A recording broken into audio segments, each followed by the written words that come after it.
The Greens. Chers collègues, j'avoue que j'aurais aimé que ce Parlement soit à la hauteur de la fierté des Tunisiens qui ont su abattre le dictateur Ben Ali.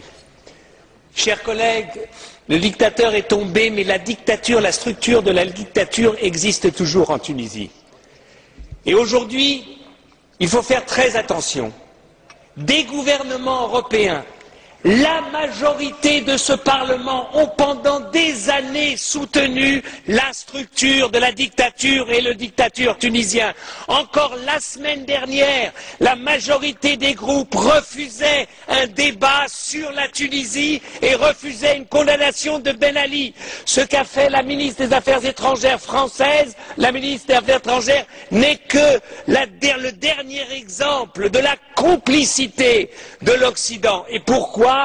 Pour la peur, parce qu'on avait peur de l'islamisme. On a raison d'avoir peur de la dictature, de l'islamisme. Mais quand on a vu ces jeunes, quand on a vu ces Tunisiens qui n'avaient rien d'islamiste, qui se battaient pour la liberté, et M. Sidi Bouzid, qui s'est immolé, c'est le Yann Palach de la Tunisie, et quand Yann Palach s'est immolé, tout ce Parlement était derrière lui. Nous ne sommes même pas capables d'être derrière Sidi Bouzid. Voilà la vérité de ce Parlement. Alors maintenant, il s'agit d'agir pour la Commission. Il s'agit simplement de dire une chose, de dire aux Tunisiens, une élection démocratique dans un pays qui vient de sortir de la dictature ne se fait pas en 2 mois. Il n'y a pas une base de démocratie. La liberté d'expression, les médias, les radios, la télévision n'existent pas. Il n'existe qu'une imprimerie d'État. C'est pour cela que je demande à la Commission qu'elle prenne l'argent de l'accord d'association et qu'elle mette cet argent au service de la liberté d'expression en Tunisie et non pas au service d'organisations gouvernementales tunisiennes. Deuxièmement, le gouvernement de transition n'est pas un gouvernement d'unité nationale. Pourquoi? Parce que la majorité de ceux qui sont battus ou qui sont en exil ne sont pas encore rentrés, ne sont pas reconnus.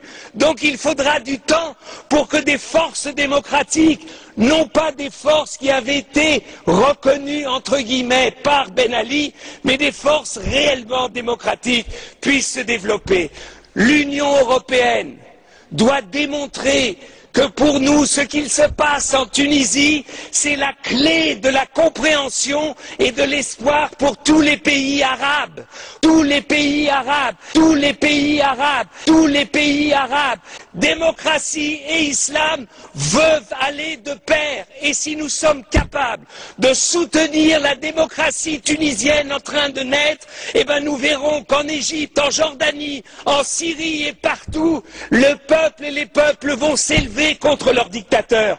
Nous avons une responsabilité, nous tous ici, parce qu'enfin, des Tunisiens, donc une partie du monde arabe, nous montre que l'espoir de liberté qu'on a vu en 89 dans les pays de l'Est, ce même espoir est aujourd'hui en train de naître dans un pays comme la Tunisie, demain en Algérie, après-demain en Égypte ou en Jordanie. Donc, c'est pour ça que c'est inimaginable que ce Parlement, eh bien, reste assis, dit « Oh oui, peut-être, on ne sait pas. On ne savait pas en 89 ce qu'allait devenir la Pologne. On ne savait pas, avec Gorbatchev, ce qu'allait devenir la Russie. Si à chaque fois que les peuples demandent la liberté, on leur demande une assurance, qu'ils nous disent que c'est sûr que ça ira dans une direction, on ne soutiendra jamais la liberté. On ne la soutiendra jamais. Et c'est pour cela que je demande à la Commission, bougez, donnez, montrez aux Tunisiens que maintenant la réelle politique, c'est la politique de soutien à la démocratie et non plus à la structure de la dictature.